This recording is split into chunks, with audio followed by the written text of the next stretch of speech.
Good morning dear students. Last class के अंदर हम लोग बात कर रहे थे कि ठोस जो होते हैं या पदार्थ जो होते हैं उनको उनके विद्युत चालन के आधार पर किस तरीके से किन भागों में बांटा जा सकता है। तो कंडक्शन या विद्युत का चालन उसके आधार पर आप पदार्थों को 3 भागों में बांट सकते हैं। कुचालक हमने डिस्कस कर लिया था और किसी वजह से वो वीडियो अधूरी रह गई थी। आज हम लोग उस टॉपिक को कंप्लीट करते हैं। चालक जो होता है कंडक्टर, उसका जो एनर्जी गैप होता है वो 0 होता है। इसके अंदर जो कंडक्शन बैंड होता है और जो वैलेंस बैंड होता है, ये कंडक्शन बैंड और ये वैलेंस बैंड, ये ओवरलैप्ड रहते हैं। ओवरलैप्ड मतलब कि इनके बीच की जो इनको अलग करने वाली जो लाइन होती है वो आप देख ही नहीं सकते। आपको लगता है कि यही कंडक्शन बैंड है और यही वैलेंस बैंड है। यानी कि कभी कभी वैलेंस बैंड जो होता है वो भी कंडक्शन बैंड की तरह बिहेव करता है। कैसे?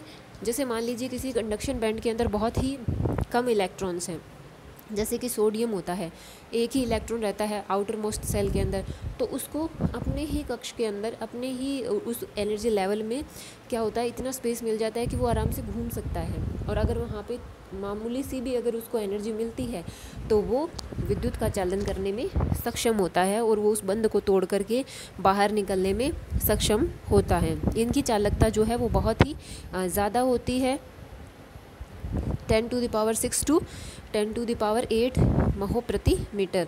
व इनकी प्रतिरोधकता क्या है? कम होती है, 10⁻⁻8 से -6 ओम मीटर। प्रतिरोधकता रेजिस्टिविटी और चालकता कंडक्टिविटी होती है।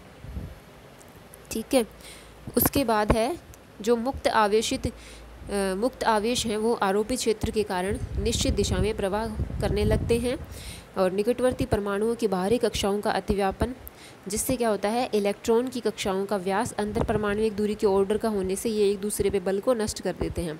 ये जो भी लिखा है इससे रिजल्टेंट मैं आपको बता देती हूँ कि जैसे जब हम लोग एक्सटर्नल फील्ड अप्लाई करते हैं तो बाहरी ऊर्जा क्षेत्र को आप जब अप्लाई करते हो तो जो आउटर मोस्ट सेल के अंदर जो इलेक्ट्रॉन बहुत ही लूजली बाउंड होते हैं वो क्या करते हैं, उस एनर्जी को गेन करके बाहर निकल जाते हैं। उसके बाद उस फील्ड की जो डायरेक्शन होती है, जैसे इलेक्ट्रिक फील्ड है तो प्लस से माइनस उसकी डायरेक्शन है, तो इलेक्ट्रॉन पे क्या होगा, प्लस की ओर अट्रैक्शन लगता है, माइनस की ओर रिपल्सन, तो वो उस दिशा में मूव करने लग जाते हैं जिस दिशा में प्लस वाला एरिया है। तो इस तरीके से इलेक्ट्रॉनों पर क्या होता है, एक निश्चित दिशा में फोर्स लगता है और वो जब एक निश्चित दिशा में प्रवाहित होते हैं तो धारा प्रवाह करते हैं। ठीक है, ये बात होगी। दूसरी बात कि जब 2 परमाणु एक दूसरे के पास आते हैं ना, तो क्या होता है, एक का नाभिक दूसरे के इलेक्ट्रॉनों को और दूसरे का नाभिक पहले के इलेक्ट्रॉनों को अपनी ओर आकर्षित करता है। और जैसे हमने एनर्जी बैंड थ्योरी में पढ़ा था कि उनके एनर्जी लेवल्स जो हैं वो स्प्लिट हो जाते हैं और जो उनका पोटेंशियल एनर्जी का कर्व था, आपने देखा था कि किस तरीके से जो उभयनिष्ठ साइड थी, जैसे इस तरीके का कर्व था, दूसरा परमाणु पास आया उसका ऐसे, तो आप जो है इसको आप ऐसे भी शो कर सकते हैं इस तरीके से। तो ये जो यहाँ पे हाइट थी वो क्या होती है, कम हो जाती है। क्यों हो जाती है? क्योंकि इलेक्ट्रॉनों की कक्षाओं का अतिव्यापन हो जाता है।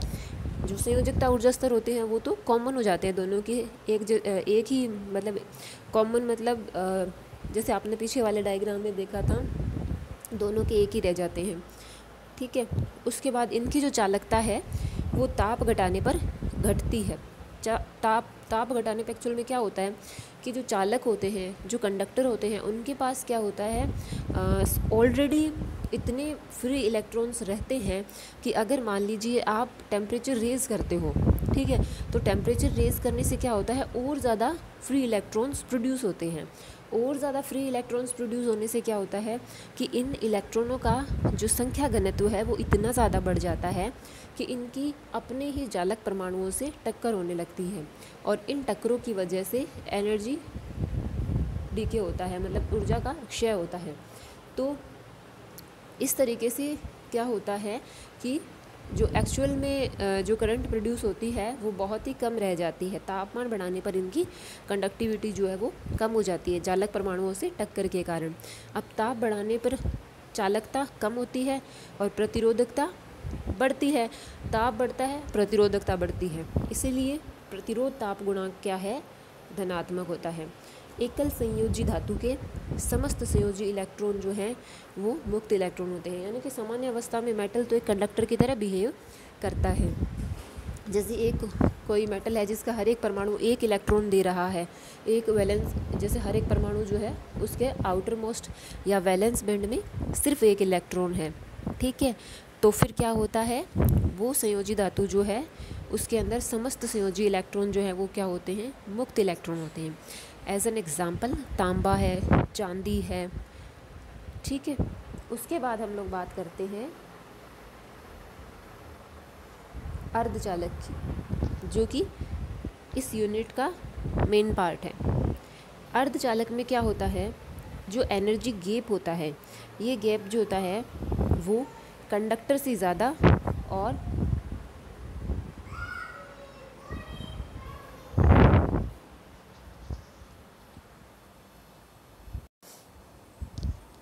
तो इनका जो एनर्जी बैंड गैप होता है वो कंडक्टर से तो ज़्यादा होता है और इंसुलेटर से कम होता है, क्योंकि कुचालकों के अंदर तो जैसे 7 इलेक्ट्रॉन वोल्ट ऐसे, और चालक में तो ओवरलैप्ड रहते हैं, लेकिन इसका क्या, जैसे आप देख रहे हो 1 इलेक्ट्रॉन वोल्ट के करीब, ठीक है। इनकी प्रतिरोधकता 10⁻⁻1 से 7 ओम मीटर, और इसका एग्जांपल है जैसे जर्मेनियम, सिलिकॉन, गैलियम आर्सेनाइड, ये ब्रैकेट में इनके एनर्जी बैंड गैप जो है वो लिखे हैं। परम शून्य ताप पर चालकता 0 होती है, ठीक है। उसके बाद तापमान में वृद्धि करने से क्या होता है, जो संयोजी इलेक्ट्रॉन चालक के परमाणुओं के साथ सहसंयोजी आबंध बना करके रहते हैं, वो तापमान बढ़ाने पर क्या होता है, इनके ये आबंध जो है वो टूटने लगते हैं, ठीक है। जिसकी वजह से कोई भी इलेक्ट्रॉन जो संयोजकता स्तर से चालन जो स्तर है या चालन बैंड जो है उसमें जाता है, जब इलेक्ट्रॉन जाता है तो उसकी जगह पीछे यहाँ पे खाली रह जाती है। जैसे मान लीजिए ये कंडक्शन बैंड का अपर लोअर लेवल है और ये वैलेंस बैंड का अपर लेवल है। यहाँ से कोई इलेक्ट्रॉन जो है वो इसमें जाता है, यहाँ इलेक्ट्रॉन पहुँच जाता है, लेकिन यहाँ पे खाली स्पेस रह जाता है। यानी कि जितने इलेक्ट्रॉन तापमान बढ़ाने से अपना सहसंयोजी आबंध तोड़ करके चालन बैंड में जाते हैं, उतने ही होल जो हैं वो संयोजकता बैंड में बन जाते हैं। इन होल को हम कोटर, वीवर कुछ भी बोल सकते हैं, ठीक है। और विद्युत क्षेत्र के प्रभाव में ये रिक्त स्थान जो हैं वो इलेक्ट्रॉनों के विपरीत दिशा में विस्थापित होते हैं। ये वाला पॉइंट कि जैसे ही हम लोग फील्ड अप्लाई करते हैं तो फील्ड की वजह से इलेक्ट्रॉन एक पर्टिकुलर दिशा में जाते हैं, और ये जो खाली स्थान है ना वो क्या करते हैं, जिस दिशा में इलेक्ट्रॉन जा रहे होते हैं उसके अपोजिट जाते हैं। इसका मतलब they are behaving like a positive charge, ठीक है। कि जब इलेक्ट्रॉन जिस डायरेक्शन में जा रहा है उसके उल्टा जा रहा है तो उल्टा तो एक धनावेश ही जाता है, तो इसे हम लोग एक धनावेश की तरह काम में लेते हैं। और आवेश वाहक जो है अर्धचालक के अंदर इस प्रकार से इलेक्ट्रॉन और होल दोनों होते हैं, दोनों की वजह से धारा प्रवाह तो इसमें आवेश वाहक इलेक्ट्रॉन व होल दोनों होते हैं। शुद्ध अर्धचालकों में ताप जनित आवेश वाहकों द्वारा चालन जो है वो नेज चालन कहलाता है। शुद्ध अर्धचालक जिसमें किसी भी तरह की कोई इम्प्योरिटी नहीं मिक्स करी गई हो, तो उसके अंदर तो चालन जो है वो इलेक्ट्रॉन और होल दोनों की वजह से होता है। इसी तरह के अर्धचालकों को हम कहते हैं इंट्रिंसिक सेमीकंडक्टर। जो नेज अर्धचालक होते हैं उनकी चालकता बहुत ही कम होती है, ठीक है। और अशुद्ध युक्त जो अर्धचालक होते हैं उनको हम कहते हैं एक्सट्रिंसिक या बाहरी अपद्रव्य अर्धचालक। इनका प्रतिरोध ताप गुणांक ऋणात्मक होता है। तापमान बढ़ाने से इसमें भी ज़्यादा से ज़्यादा आवेश वाहक जो हैं वो जनरेट होते हैं, जिसकी वजह से करंट भी बढ़ती है। करंट बढ़ती है, कंडक्टिविटी बढ़ती है, प्रतिरोधकता कम होती है, इसीलिए प्रतिरोधकता ताप गुणांक ऋणात्मक होता है। नेक्स्ट हम लोग बात करेंगे नेज अर्धचालक। जैसे कि मैंने पहले ही आपको बताया था कि नेज अर्धचालक क्या होते हैं, जिसके अंदर शुद्ध अर्धचालक जिसमें आवेश वाहक क्या है, इलेक्ट्रॉन व होल होते हैं। इसके अंदर इन्होंने एक एग्जांपल के थ्रू बताया कि जैसे अर्धचालक होते हैं जर्मेनियम, सिलिकॉन, जो सारी ट्रांजिस्टर है, डायोड है, ये सारी युक्तियाँ जो होती हैं वो अर्धचालक युक्तियाँ होती हैं, अर्धचालक पदार्थों से मिलकर बनी होती हैं। इनकी क्रिस्टलीय संरचना के बारे में हम थोड़ा सा डिस्कस कर लेते हैं। क्रिस्टलीय संरचना देखिए, जर्मेनियम और सिलिकॉन ये दोनों ही क्या हैं, इनके आउटर मोस्ट सेल के अंदर 4 इलेक्ट्रॉन होते हैं, तो ये एक चतुसंयोजी तत्व होता है। और बाकी जो अंदर की कक्षाएं होती हैं वो सारी क्या है, भरी रहती है। तो इसकी आउटर मोस्ट सेल के अंदर 4 इलेक्ट्रॉन रहते हैं। अब इसको क्या है, स्टेबिलिटी के लिए 4 और इलेक्ट्रॉन्स की ज़रूरत होती है। तो ये क्या करता है, जैसे ये वाला है, चाहे तो आप इस डायग्राम से समझ लेना, चाहे तो मैं समझा देती हूँ वैसे ही। जैसे क्या होता है कि मान लीजिए अपने पास यहाँ पे एक जर्मेनियम का परमाणु है, इसके आउटर मोस्ट सेल के अंदर 4 इलेक्ट्रॉन है। अब इसको 4 और चाहिए, इधर एक और जर्मेनियम का है, इधर एक और जर्मेनियम है, इधर एक और जर्मेनियम है, इधर एक और है, इसके पास भी इधर एक एक बने हुए हैं, इसके पास भी, हर एक के पास ही 4 रहते हैं, ठीक है। पर हम लोग अभी पर्टिकुलर इस एक की बात कर रहे हैं, सेंटर वाले की।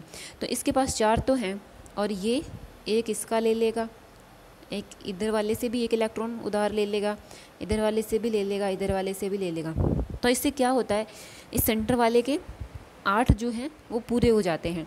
अब जैसे ये अपने चारों दिशाओं से एक एक जर्मेनियम परमाणु से एक एक इलेक्ट्रॉन के साथ साझेदारी करता है, तो जो चारों दिशाओं में जो इलेक्ट्रॉन है उनको भी तो एक एक इलेक्ट्रॉन मिल रहा है, और वो भी अपने पास और जो जर्मेनियम परमाणु है उनके साथ साझेदारी कर लेते हैं।